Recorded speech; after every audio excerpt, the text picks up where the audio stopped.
What happens when a barber picks up a razor, and not for a haircut? Friday, September 22nd, 1939, 5:47 in the morning. The street lamps on 135th Street cast copper puddles on the sidewalk, and the only sound was a milk rattling somewhere on 134th. Patrolman Walter Jennings was 11 minutes from the end of his shift. He almost walked past the barbershop. The glass door of Cecil's barbershop stood wide open, all 4 ceiling lamps burning at 5:47 in the morning in a shop that never opened before 7. Jennings put his hand on his holster and stepped through the doorway. The smell hit first. Clubman Pinot aftershave, thick, sweet, the kind that clings to wool coats for hours. Shaving cream. And underneath, something sour, something animal. The smell of sweat that comes from terror. 3 men sat in 3 barber chairs, bound with leather strop straps, the same straps barbers use to sharpen straight razors, pulled tight enough to leave welts visible a week later. Each man naked from the waist up, each head shaved completely bald, eyebrows gone, mustaches gone, scraped clean as eggs.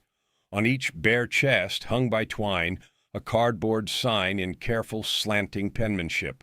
The first, I raised my fist against a barber. The second, I broke his mirror. The third, I stood and watched. Beneath all 3, the same line, Harlem cuts its own. 135th Street remembers. Not a scratch on them, not a bruise, but all 3 were crying. Grown men, the youngest 21, the oldest pushing 40, weeping in barber chairs in the gray dawn. One had wet himself, the dark stain spreading down the seat and dripping onto the black and white checkered tile. Jennings looked at the wall behind the chairs. A hand-lettered placard hung crooked on a single nail, stained with something brownish. In this chair, everyone is equal. C.C. Lord Almighty, he whispered. What happened here? But before we go back, remember one thing. In this story, there is a moment no newspaper ever printed. A moment in the back room of this barbershop, 3 hours before dawn, when Cecil Chambers looked into the eyes of Declan Hammer Ford, a man who could bend a horseshoe barehanded, and spoke 7 words, quietly. In that barber's voice he had used for 11 years to ask clients whether they wanted it shorter on the sides. 7 words that made Hammer Ford, a man the ring could not break, the street could not break, a cell could not break, step backward and lower his eyes. Not from fear, from understanding. Those 7 words explain everything. Why Cecil did what he did. Why he did it exactly the way he did it. Why this story became the legend 135th Street still whispers about. Those 7 words are the most important part of everything you will hear today. But we will get to them at the very end, because to truly understand them, you must walk the entire road first. To understand what happened, we need to rewind 36 hours, to Wednesday morning. When Cecil Chambers unlocked the glass door and did not yet know this day would split his life in 2. Wednesday, September 20th, 7:14 in the morning. Cecil Chambers, 43 years old, 6 feet tall, hands that belonged on a surgeon, did what he had done every morning for 11 years. He placed a wooden picture frame on the shelf beside the razors.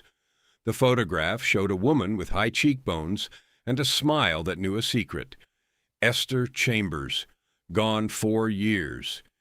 He turned the hot water tap, switched the radio to WNBC, poured coffee into the same chipped blue mug he had used since the shop opened.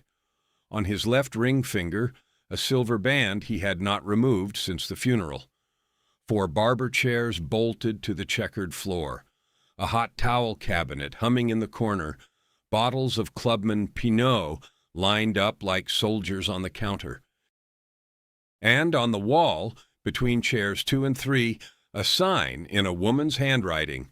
In this chair, Everyone is equal. C.C. Cecil Chambers weighed words the way other men weigh gold. In 11 years, thousands of clients, thousands of conversations, those who knew him could count on one hand the moments when Cecil said something that changed the expression on a person's face. The last such moment, the most important, is still ahead. 11 years Cecil had lived by those words on the wall. He cut black hair. He cut white hair. Italian, Irish, Jewish, Puerto Rican. His scissors did not see color. In Harlem in 1939, this was not unusual. It was an act of quiet defiance, and there were people who would use force to stop it. 1:37 in the afternoon. The bell above the door chimed. Thomas Brennan, 32, Irish, red hair, freckles, a Sears catalog suit too wide in the shoulders, sat down in chair number 3, 4th month running, every other Wednesday. Through the plate glass window, someone watched. Across the street, a figure in a gray cap leaned against a lamppost. Vinnie Pellegrino, 25, a burned scar on his right hand, eyes that missed nothing, Dutch Miller's eyes. He had seen the white man in the black barber's chair before. Today he decided, enough. Phone booth, corner of Lenox. A nickel dropped. The sound, like the click of a pistol being cocked. Mr. Miller, the colored barber on 135th. White man in the chair again. Regular. Yes, sir. Tomorrow evening? 3 enough? Understood. Back in the shop, Brennan was saying, "You know, Cecil, I've got an Italian on Lexington, cheaper, but he doesn't listen. You listen." Cecil adjusted the towel. 11 years, Thomas. I know every cowlick within 10 blocks. Yours is no different. Brennan paid 65 cents. Left a dime. The bell chimed behind him. The last ordinary moment in Cecil Chambers' life. Because at that very minute, 3 men in Inwood received an address, a time, and an instruction. One pulled brass knuckles from a drawer. The second took a bat off the wall. The third stood in his room deciding whether to go. He would decide yes. The worst decision of his life. Thursday, September 21st, 6:38 in the evening, 3 minutes until the end of Cecil's former life. In chair number 2, 16-year-old Marcus Wiley, last client. Cecil trimmed his sideburns. The radio played Count Basie. On the sidewalk, Mrs. Adelaide Brooks with her laundry cart, Mr. Gilbert Price locking the haberdashery across the street, 2 boys drawing hopscotch with chalk. September evening, street lamps not yet on, 6:41. The door blew inward so hard the bell tore free and bounced across the tile, brass on porcelain, a bright skipping sound Cecil would hear in his skull for years. First, Frank O'Brien. Wide shoulders, nose broken twice, leather jacket, brass knuckles worn openly like a signet ring. Second, Dennis Gallagher. Tall, thin, a baseball bat on his shoulder like a fisherman's rod. Third, Jimmy Stokes. 21, nervous eyes.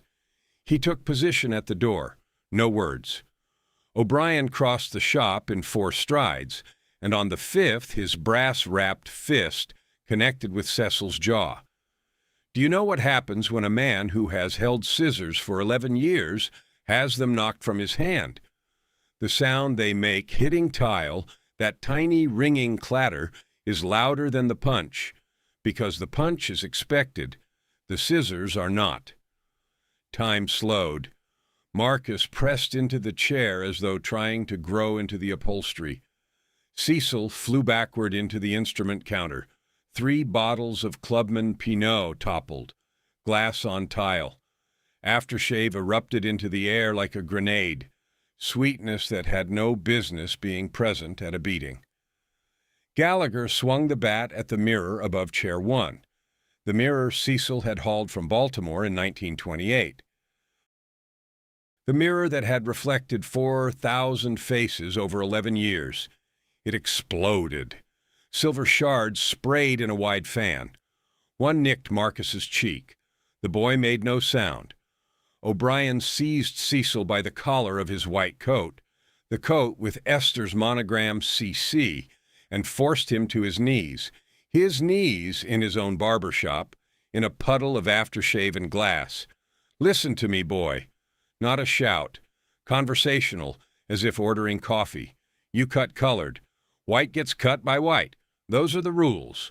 Mr. Miller is very upset." A punch to the ribs. Brass knuckles on bone. The sound, a dry branch cracking. Cecil folded.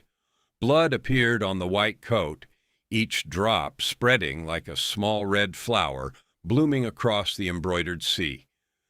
Gallagher swung at chair 3, Brennan's chair. The armrest cracked. O'Brien leaned to Cecil's ear, close enough to smell cheap whiskey and onions.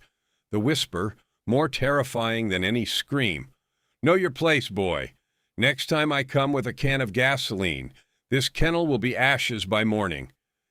He released the collar. Cecil fell forward, cheek on wet tile, aftershave and blood mixing on the cold, checkered floor. Esther's picture frame had fallen, but the glass had not cracked. The sign, "In this chair, everyone is equal," hung from one nail, tilted sideways. 4 minutes. Door slammed. Silence. Cecil lay still. 30 seconds. A minute. Then, slowly, he rose. First to his knees, then to his feet. Left hand pressed to the broken rib. Right hand picked up Esther's frame, placed it back on the shelf, then took the sign, hammered the nail with the heel of his shoe, hung it straight, and smiled. Through split lips, blood on his chin, smiled. Marcus stared in horror.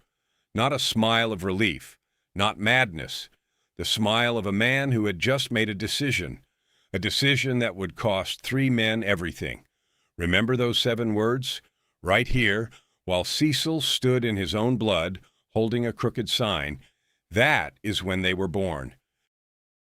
He had not yet spoken them. 30 hours remained, but they already existed. Like a bullet in the chamber, hammer pulled back, waiting for the trigger. This was the most expensive mistake of Frank O'Brien's life. In 26 hours and 6 minutes, he would be sitting in chair number 1, shaved, strapped, a sign on his chest, weeping. Thursday, 8:15 in the evening, 41 minutes after the beating. Neighbors offered a hospital. Cecil refused. Mrs. Brooks offered police. He shook his head. He took 1 sip of whiskey from Mr. Price's glass, set it down, and walked out. Not home, into the street, north on Lenox Avenue, left hand pressed to the broken rib, every breath a knife between the bones. Lip so swollen the right corner would not close. The taste of blood, copper, warm, constant. Past the Apollo Theater, Ella Fitzgerald on the marquee in letters 3 feet tall. Harlem moved through its Thursday evening around him. Laughter from windows, jazz from basements, children on fire escapes. And Cecil walked and counted. Not steps, vulnerabilities. He stopped at the corner of 143rd, outside Delroy Harper's grocery. Through the window he could see what he had heard about, but never witnessed with his own eyes. A man in a gray coat, one of Miller's collectors, stood at the counter while Delroy counted out bills with shaking hands. $60, monthly. Behind the counter, through the doorway to the back room, Delroy's wife Mabel watched. Cecil knew Mabel. She brought Delroy lunch at the Barbershop every Saturday, cornbread wrapped in wax paper, still warm. Now she stood in the doorway of her own store and watched her husband hand over $60 to a man who would use it to buy drinks in Inwood tonight, while Mabel calculated whether they could afford new shoes for their son before winter. The collector left. Delroy stood behind the counter, alone, staring at the register. He did not see Cecil watching through the glass. He did not see Cecil's hands, one pressed to broken ribs, one balled into a fist so tight the knuckles went white. This was the moment that changed everything. Not the beating. The beating was personal. This, watching Delroy Harper's hands shake as he counted out tribute to a man who had never set foot in Harlem except to collect, this was the system. And Cecil Chambers, standing on the sidewalk with a cracked rib and blood on his collar, saw the system clearly for the first time. Saw it the way an engineer sees a machine. Every gear, every belt, every weak joint where a single wrench could bring the whole thing crashing down. Corner of 145th and St. Nicholas. Big Joe's Bar. Neon sign. Red, blue, pulsing like a heartbeat. Cecil watched a white couple walk through the door, a black doorman bow, money flow from pocket to pocket. Big Joe paid Miller $300 a month for the right to serve white customers. The click, instantaneous like a light switch. O'Brien did not hate Cecil, did not know Cecil. O'Brien was a tool, Miller was a system. The system ran on one fuel, fear. And fear had a property Miller had never considered. It works in only one direction. Reverse it, and the system collapses. Because Miller depended on two things above all else: invisibility, no newspaper printed his name, no preacher spoke it, and isolation of victims. He struck one at a time. No black business owner knew his neighbor paid the same tribute. Connect them, and one becomes 30. Cecil stood on that corner, and the only thing moving was his lips, split, swollen, tasting blood. He did not know yet that in 30 hours those same lips would speak 7 words, quietly, looking into the eyes of a man who could have crushed him. And that man would step back. Not my wife's house. Fine. Now let them sit in my chair, and let's see who stands up first. Cecil walked to the phone booth on Lenox. 412 numbers in his notebook. He needed 15. The first call, 11:14 p.m., went to a man whose fists had ended careers. The second, to a man who collected secrets the way others collect debts. By midnight, the machine was moving, and O'Brien was pouring his 4th glass, with no idea he was pouring his last. Thursday, 11:40 p.m., 4 hours 59 minutes after the beating. The back room of Cecil's Barbershop, bare bulb, shelving stacked with towels, boxes of Clubman Pinot. Cecil stood against the wall, coat stained brown, lip swollen, ribs wrapped in a torn bedsheet. 15 people entered through the back door, one at a time. Declan Hammer Ford, former light heavyweight, trainer at Salem Crescent Athletic Club, 41, fists the size of a child's head, a voice so quiet people leaned in. Cecil had cut his hair free for 2 years after a career-ending injury. The debt was not money. It was the kind men carry in their chests. Willie Pencil Jefferson, numbers runner in Bumpy Johnson's network, knew the name, address, vice, and debt of every small-time criminal in northern Manhattan. Came on his own. Cecil had cut him free when he could not pay. Pencil never forgot.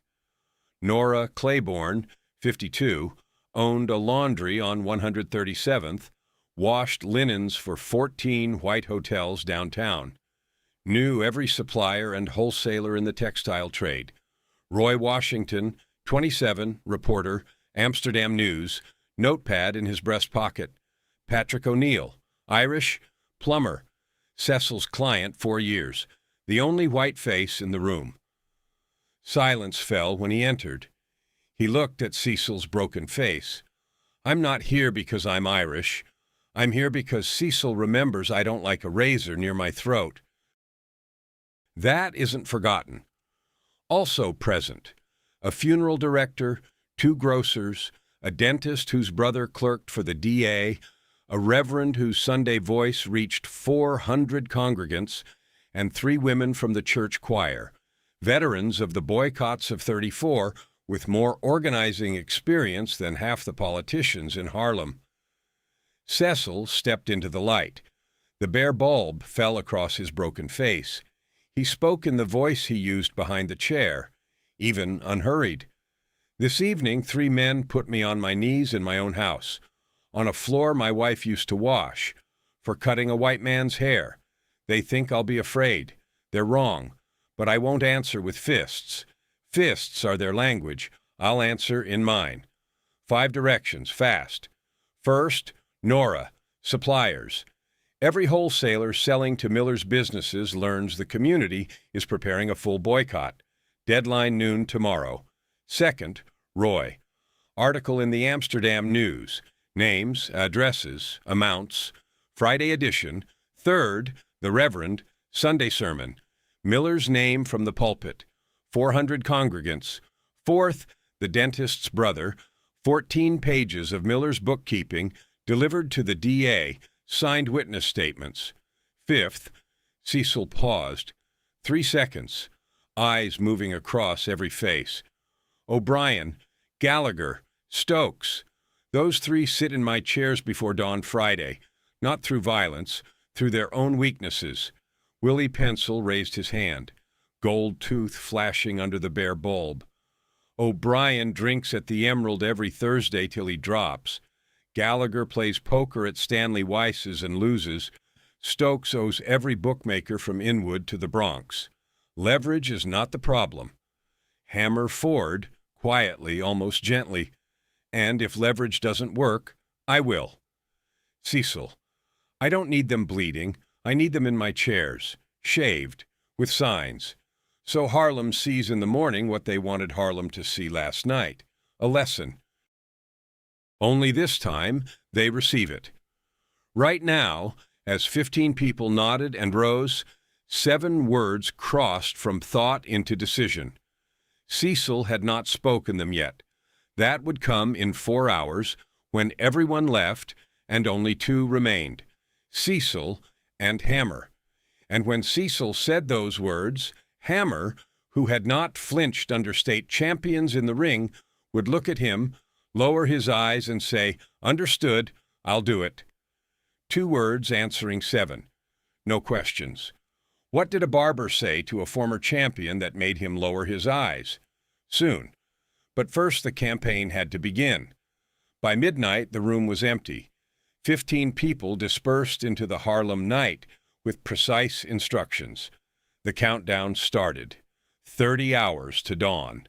And O'Brien sat at the Emerald pouring his 4th glass, with no idea that every swallow brought him closer to chair number 1. Friday, September 22nd, 12:15 in the morning, 30 hours to dawn. Harlem slept. Miller slept. O'Brien drank. The campaign launched on all 5 fronts simultaneously, 5 fingers closing into a fist. 5 in the morning. Nora Claiborne at the telephone in her laundry, receiver pressed to her ear, voice polite and made of steel. Mr. Rosenberg, good morning. You supply textiles to 3 establishments paying tribute to Dutch Miller. The community of 135th Street has decided that any supplier doing business with Miller's people loses every black client. 42% of your revenue. You have until noon. By 11, 4 of 6 suppliers called back. Same word, agreed. 7 in the morning. Roy Washington at his typewriter in the Amsterdam News Building. The headline forming letter by letter, Irish racketeer extorts Harlem's black businesses. Names, addresses, amounts exposed. Editor C.P. Powell read the draft and removed his glasses. Roy, they'll burn this office. Roy did not look up. If we print, Miller becomes too visible to burn anyone. Powell was silent 10 seconds. Print it. Friday. Front page. 9 in the morning. 3 women from the church choir, Gladys Morris, Bertha Hampton, Ruby Davis, walked door to door along 135th. Same question to every owner. How much do you pay Miller? By noon, 23 signatures. 23 people who had each believed they were alone. 23 who now saw 22 others standing beside them, 10 in the morning. Dr. Sullivan handed his brother a sealed envelope across a diner table. 14 pages, names, dates, amounts, collection routes, gambling addresses. The brother went pale. "Arthur, this is 5 to 7 years. Every number, every name. Give it to Dewey." Thomas Dewey, the prosecutor who put away Lucky Luciano. A name Miller would hear in 3 days. 99% of men in Miller's position would have seen it coming. Miller saw nothing. He was looking down at the Barber he thought he had broken, not at the horizon, where 5 columns of pressure were converging from every direction, and the 5th column, the one that would hurt most, was already moving through the dark. Thursday, 9:40 in the evening, the Emerald, 10th Avenue, Inwood, dark wood bar, brass rail, stink of spilled beer and cigarette smoke layered so thick it was nearly visible. Frank O'Brien sat on the 4th stool from the end, right hand wrapped around his 5th Jameson, 6th, 7th. Hammer Ford entered through the front door in plumber's coveralls and a cap pulled low. 2 stools away, ordered a beer, did not look at O'Brien, waited. 8th glass, 9th, 10:30. O'Brien stood. The room tilted. He pushed through the back door into the alley. Dark. The street lamp had been smashed that afternoon by a boy paid 25 cents to throw a rock at the right angle. O'Brien made it 4 steps. Hammer stood in the dark and listened. O'Brien whistled something tuneless, swaying, unbuttoning his trousers against the wall, drunk, self-satisfied. 20 hours ago, those same hands had held a brass knuckle to a barber's jaw. Hammer remembered Cecil's face, swollen, blood on white fabric, the monogram CC disappearing under red flowers. Remembered 7 words spoken in a back room 3 hours ago. Remembered lowering his eyes. 1 punch, behind the ear, the spot boxers call the button. O'Brien folded without a sound. Hammer caught him before he hit the ground, 220 pounds across his shoulder like a sack of flour. And Hammer carried that weight with the expression that had appeared 3 hours earlier when he heard 7 words and lowered his eyes. The expression of a man fulfilling not an order, but a promise. The van waited at the end of the alley. Behind the wheel, Patrick O'Neill, an Irishman driving an Irishman to a black man's barbershop. Hammer's voice from a phone booth, steady as a metronome, first one's in the chair. On the other end, Willie Pencil smiled, gold tooth in the dark. Target 1, taken. 2 remained. Dennis Gallagher, the bat, the shattered mirror, chair number 2. Friday, 12:20 in the morning, Stanley Weiss's apartment on 116th, underground poker, money on the table. Gallagher was losing his 3rd straight hand. He owed Weiss $420, a sum he could not produce by morning. Weiss did not grant extensions. Weiss's men stood by the door with their patience ending. Willie Pencil appeared in the doorway, walked to Weiss, whispered. Weiss looked at Gallagher, then at Willie, nodded. Willie slid into the chair beside Gallagher. "Dennis, 420 by morning, or Stanley sends Rico and little Tony for your kneecaps. I can make this vanish. Come with me, right now, no questions." Gallagher, pale, sweating. "Where?" "Where I say. You owe me a favor. Tonight I collect." Gallagher went. Not brave. The alternative was worse. Jimmy Stokes, easiest, most pathetic. 21 nervous eyes, debts everywhere. Willie knocked on his door at 1 in the morning. Stokes opened in his undershirt, gray-faced. "Jimmy, Benny Slim, $80. Red Stan, 110. Carlos, 65. I make them all vanish, or I give them your new address. Get dressed. 2 minutes. 90 seconds. 2 in the morning. All 3 in the barber shop.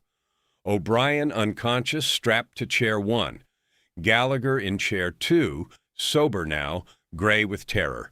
Stokes in chair 3, shaking so hard the chair creaked against its bolts.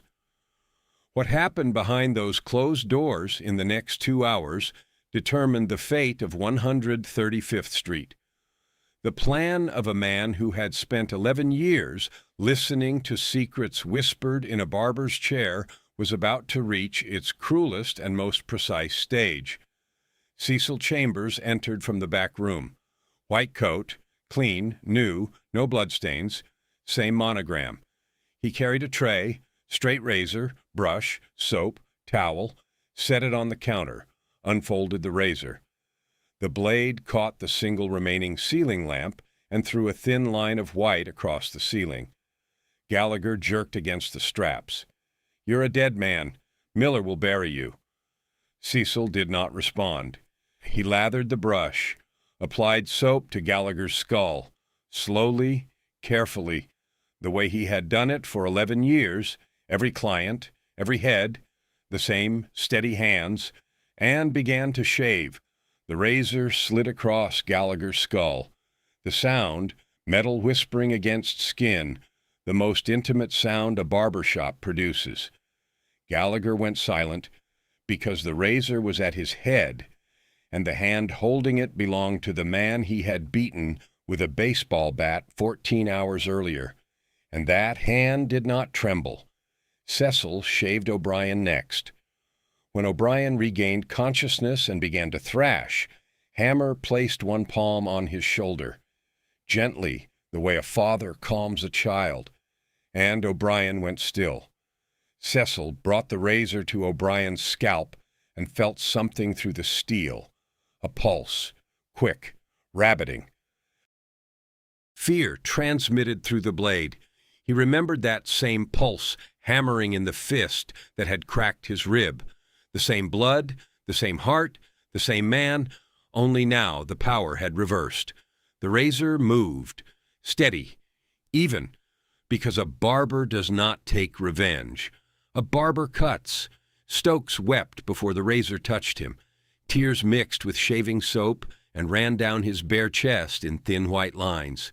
The signs, cardboard, Cecil's careful penmanship. On O'Brien, I raised my fist against a barber. On Gallagher, I broke his mirror. On Stokes, I stood and watched. Below all three, Harlem cuts its own. 135th Street remembers.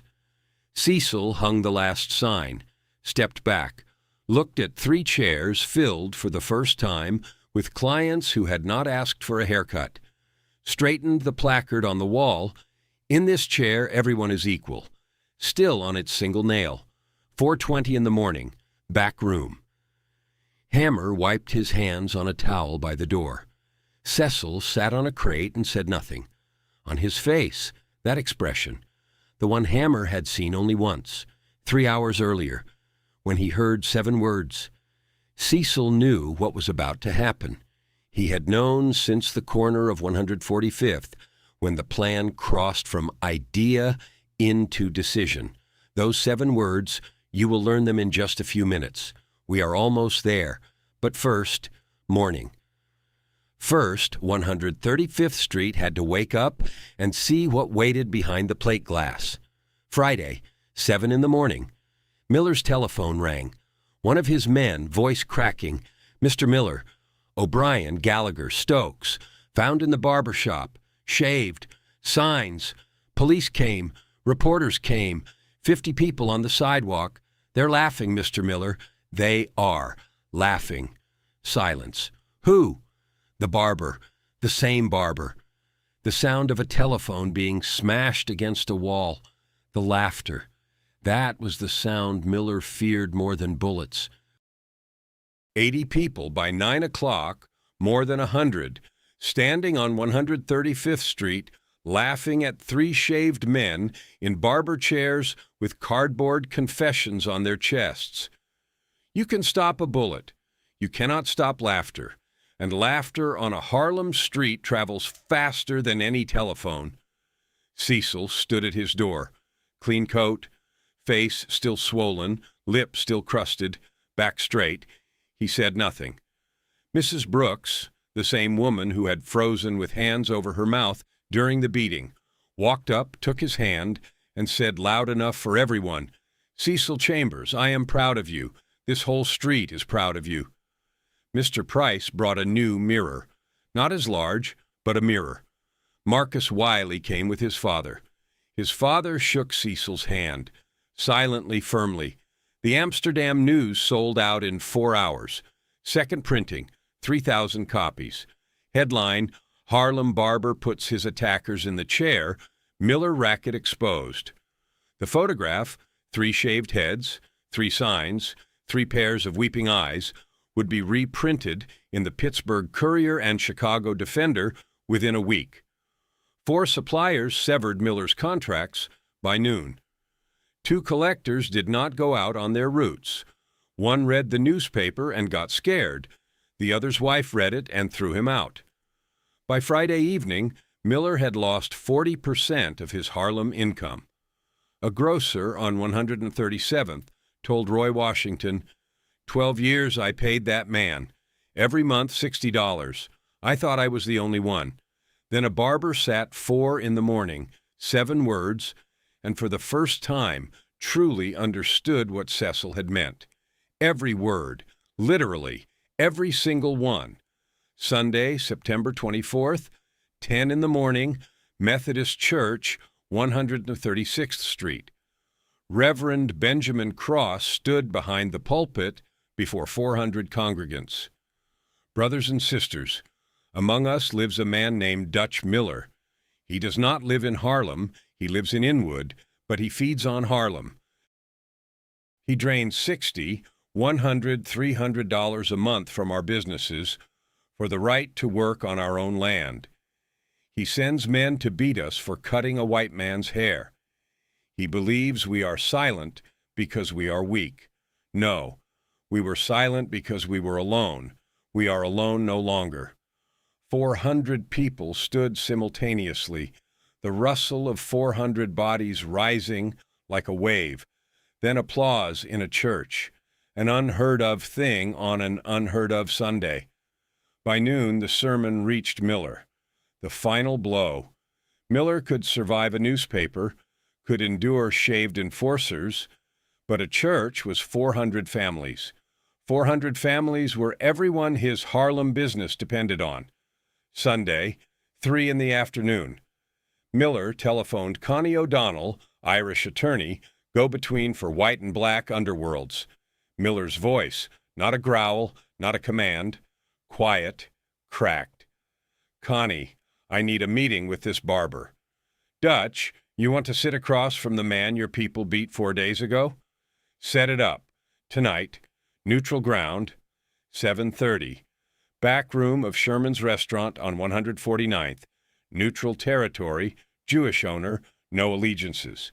Table for 2. 1 lamp, 2 glasses of water, neither touched. Miller entered first. Alone, Cecil's condition. He looked 10 years older, bags under his eyes, tie crooked, right hand trembling, fist clenched under the table to hide it. Cecil entered 3 minutes later. White shirt, silver ring, face yellow-green from bruises, lip healing. Sat across from Miller. Did not speak, did not nod, simply looked. How does retreat become attack? What happens when a man who controlled 15 years of fear sits across from a man who controlled 36 hours of courage and realizes the courage outweighs everything? 40 seconds of silence. Miller understood the barber would not speak first, would sit silently until morning because time was not on Miller's side. Miller broke. You've made noise, Chambers. Silence. You think a newspaper and shaved heads change anything? I have people, connections. Your barbershop can be ash by Mr. Miller. The barber's voice, calm, level, shorter on the sides or leave it. You can burn my barbershop, but before you decide, 3 things. Pause. First, 14 pages of your bookkeeping, names, addresses, amounts, routes, gambling locations, have been on Dewey's desk since Friday. If anything happens to me, 20 more pages from a place you'll never find. Join them tomorrow." Miller's face changed slowly, confidence draining like light from a room. Second, Washington's article was the first. The second, 23 signed statements from business owners, runs Wednesday. Pittsburgh Courier and Chicago Defender already requested reprints. By Friday, your name reaches every black reader from New York to Chicago. The tremor in Miller's hand, stronger. He had stopped hiding it. Third, Reverend Cross spoke your name to 400 congregants this morning. Next Sunday, if you're still in Harlem, every black church from 110th to 155th. A community can't be bought, burned, or frightened, Mr. Miller. A community is everyone. What do you want, Chambers? Leave Harlem. You and all your people, every collector, every enforcer, leave and never return. Impossible. Harlem is 30% of my... I'm not asking if it's possible. I'm telling you it will happen. Your decision tonight, or Dewey's decision in 3 weeks. The difference is you leave on your feet or in handcuffs. Miller stood, leaned across the table. His hand shot forward and grabbed Cecil's shirt collar. The same gesture O'Brien had used on Thursday, the same grip, a different hand. Cecil did not flinch, did not pull back, did not blink. "Mr. Miller, you already tried this Thursday, through your man with the brass knuckles. The result is on the front page of Friday's newspaper. Would you like to try personally? The Amsterdam news photographer is waiting across the street." Miller's fingers opened. He sat down, and in that second, that single second, he understood he had lost. Lost to a barber, a man whose collar he had just grabbed and who had not moved, had not even breathed differently. "You have a week to pull those papers from Dewey or—" "Mr. Miller," half a tone lower, "I don't negotiate. I don't withdraw papers. I don't compromise. You leave Harlem completely permanently by Wednesday, or Washington gets the third article, Inwood, Washington Heights, the Bronx, everything Willie Jefferson knows, and Willie knows a great deal more than you would like." Miller stood, fists clenched, jaw locked. He wanted to hit, to flip the table, to do what he had done for 15 years.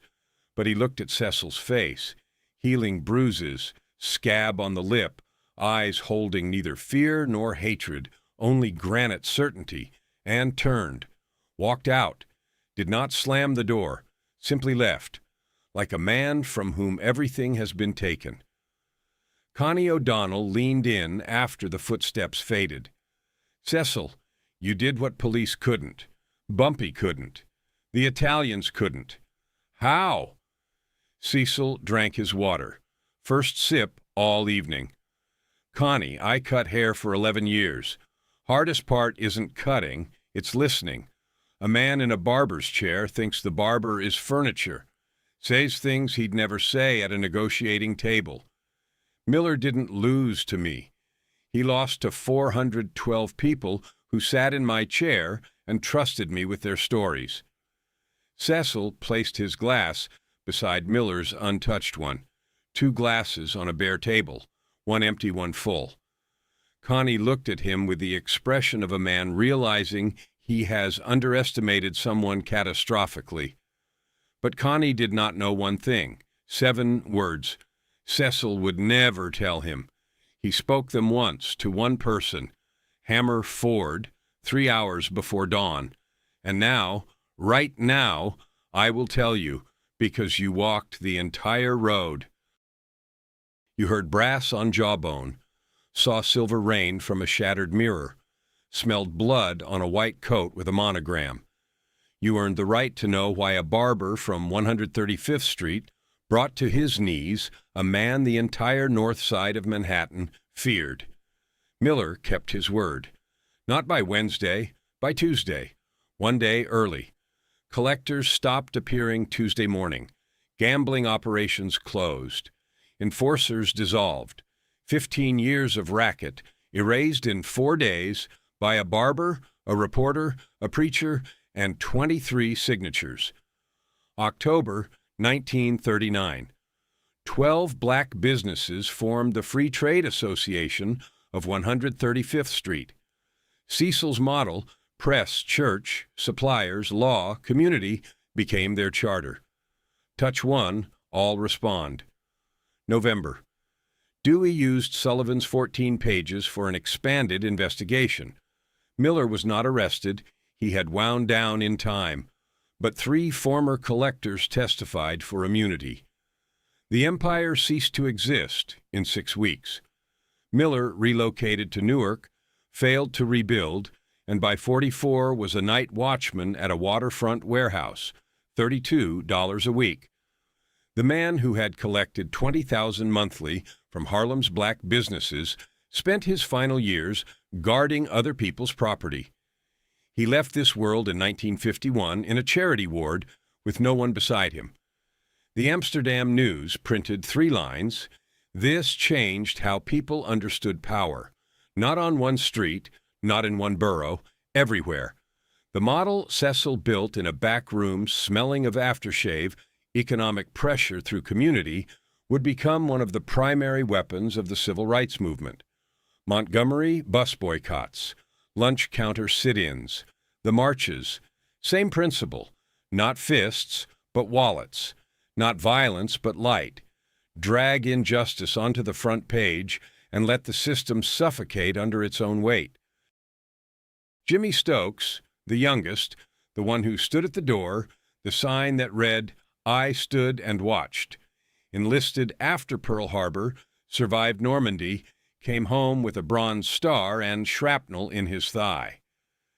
In 1946, he walked into Cecil's Barbershop on a Tuesday afternoon. The shop went silent. Cecil looked at him. Stokes looked at Cecil. Hammer Ford, who was present, estimated the silence lasted a full minute. Then Stokes sat in chair 3, the same chair, and said, "Just a trim, please." Cecil draped the cape, picked up the scissors, cut his hair, 25 minutes, in silence.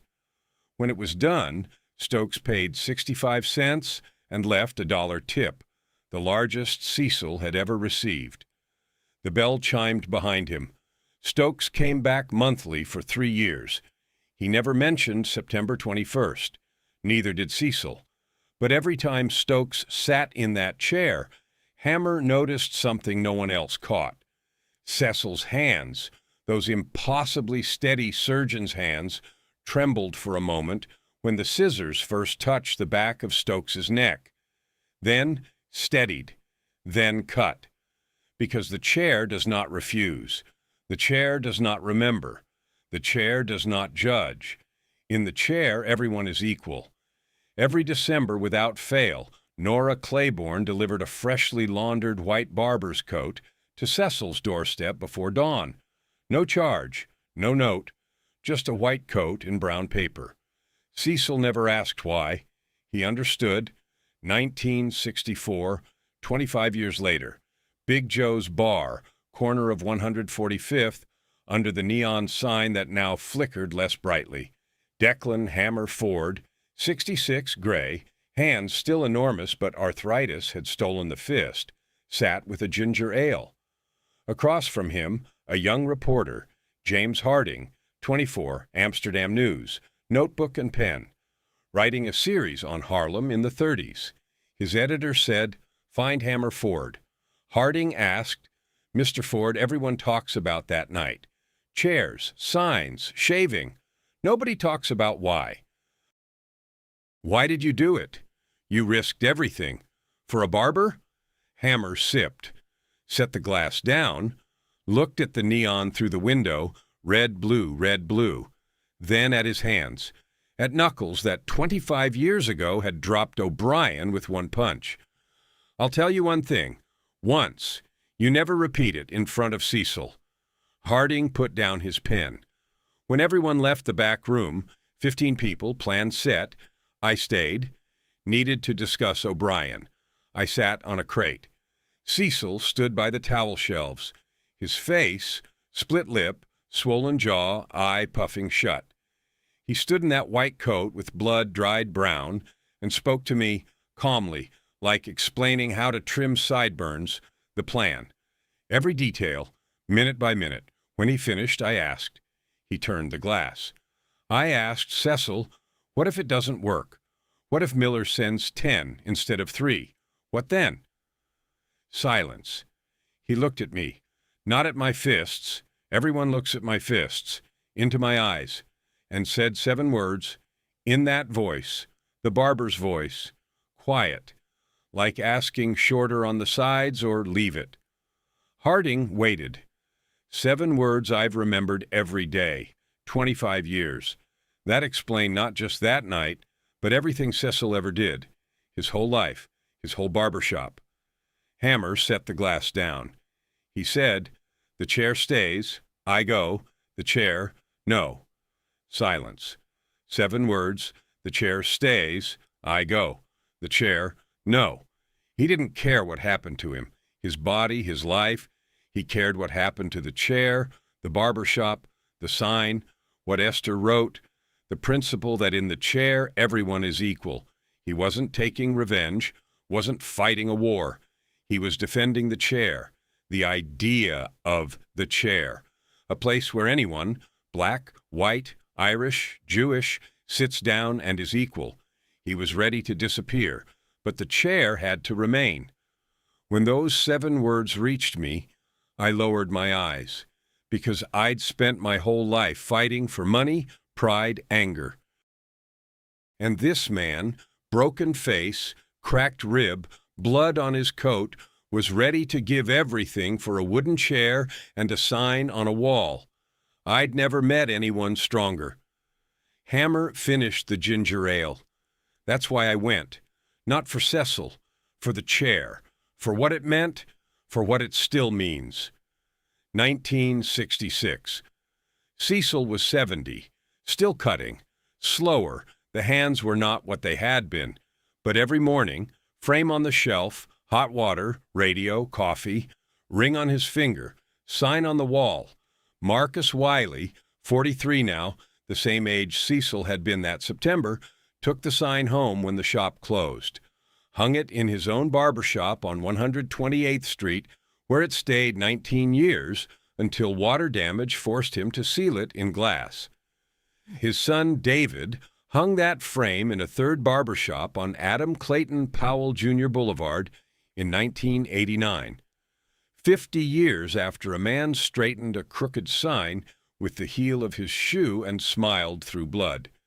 3 barbershops, 3 generations, 1 sign, 1 sentence written by a woman who understood before anyone that a barber's chair is not furniture. It is a principle. Cecil Chambers never called himself a hero. Never a fighter, never an activist. He called himself a barber, a man who cuts hair, all hair, without exception. He proved that dignity is not a privilege but a right, and that sometimes the most powerful weapon against injustice is not a fist, not a pistol, not an army. It is a barber's chair in which everyone is equal, scissors that do not see color, and a man who refused to kneel in his own house. The barbershop on 135th Street between Lenox and 7th operated 27 more years after that September. When Cecil's hands could no longer hold the scissors steady, the chairs were sold, the mirrors came down, the bottles of Clubman Pinot were boxed, but the sign survived. If you go to the barbershop on Adam Clayton Powell Jr. Boulevard and sit in the chair closest to the window, you will see it hanging in a glass frame to your left. Yellowed cardboard, curling edges, a woman's handwriting faded but legible. In this chair, everyone is equal. C.C. David Wiley will not explain unless you ask. But if you do, he will stop cutting. Put down the scissors. Look at the sign, the way people look at things that are sacred and ordinary at the same time. That sign belonged to Cecil Chambers, 135th Street. One night in 39, 3 men tried to teach him some chairs are for white and some for black. He taught them different. He put them in the chair, his chair, and he let the chair do the teaching. The scissors resume. Steady, rhythmic. The same sound Marcus heard that September evening. The same sound that filled Cecil's shop every morning for 27 years. The sound that says, without words, "Sit down. You are welcome here. In this chair, everyone is equal." The scissors click. Morning light through the window. The chair waits. And somewhere, in the echo of aftershave and warm towels and a radio playing Count Basie, a barber with a silver ring on his left hand and a sign on his wall and a cracked rib he never had properly set, straightens his white coat, adjusts the monogram, and opens the door. 7:14 in the morning. First client of the day. The bell chimes.